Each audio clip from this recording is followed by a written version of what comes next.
नमस्कार। आज मुझे गाली दे लीजिए, जी भर के गाली दे लीजिए, लेकिन मैं एक सच बात आप लोगों को बता रहा हूं कि राजाओं महाराजाओं लोग और आज के नेता लोग और बहुत सारे बुद्धिजीवी लोग तिरछा को ढाल बना करके गरीब लोगों का शोषण करते हैं, अनपढ़ों का शोषण करते हैं। वरना जो काम एक निरक्षर, जिसको हम अनपढ़ बोल सकते हैं, वो कर सकता है, वो काम एक साक्षर या बहुत पढ़ा लिखा आदमी नहीं कर सकता है। इंजीनियर का जो काम है इंजीनियर कर सकता है, एक मजदूर का काम मजदूर कर सकता है, लेकिन उनके बीच में जो पैसे, सैलरी, तनख्वाह का इतना अंतर होता है जिसको कभी भी पाटा नहीं जा सकता है। इस अंतर को आखिर में क्यों शिक्षा को ढाल बना करके गरीब शोषित लोगों को और शोषण किया जाता है, जबकि इन मजदूरों के बिना एक इंजीनियर की इंजीनियरिंग बेकार है, एक डॉक्टर की डॉक्टरी बेकार है। क्योंकि डॉक्टरों के साथ में जो बिल्डिंग बनाई जाती है, डॉक्टरों के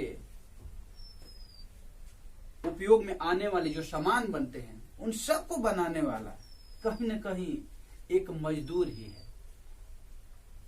एक पढ़ा लिखा, एक निरक्षर आदमी ही उसमें लगा हुआ है। इस बात को आप समझिए। फिर क्यों शिक्षा को ढाल बनाया जा रहा है? क्यों शिक्षा को ढाल बना करके उन लोगों को और भी दबाया जा रहा है? आप कभी कल्पना करिए, देखिए कैसे लोग जो गरीब तबके के लोग हैं, जो शोषित हैं, जो मजदूर हैं, जो किसान हैं, वो अपनी जिंदगी किस प्रकार से गुजर बसर कर रहे हैं। यदि उन पे आप कभी नजर डालेंगे तो आपको जरूर समझ में आएगा कि हम उन लोगों के साथ में अन्याय कर रहे हैं, बिल्कुल और बिल्कुल अन्याय कर रहे हैं।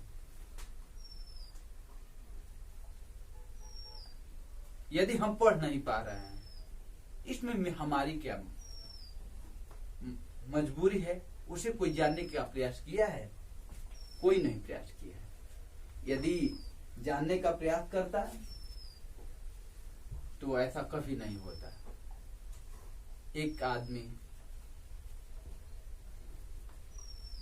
कई जगहों पे कोचिंग, ट्यूशन से क्या क्या लगा करके एक बच्चा पढ़ता है और एक के पास में स्कूल के भरने की फीस मौजूद नहीं होती, उपलब्ध नहीं होती है।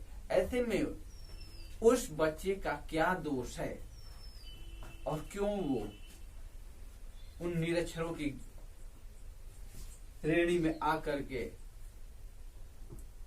शोषण का शिकार हो जाता है? इस पे आप गौर करिए और अपनी आवाज उठाइए। प्रणाम, नमस्कार।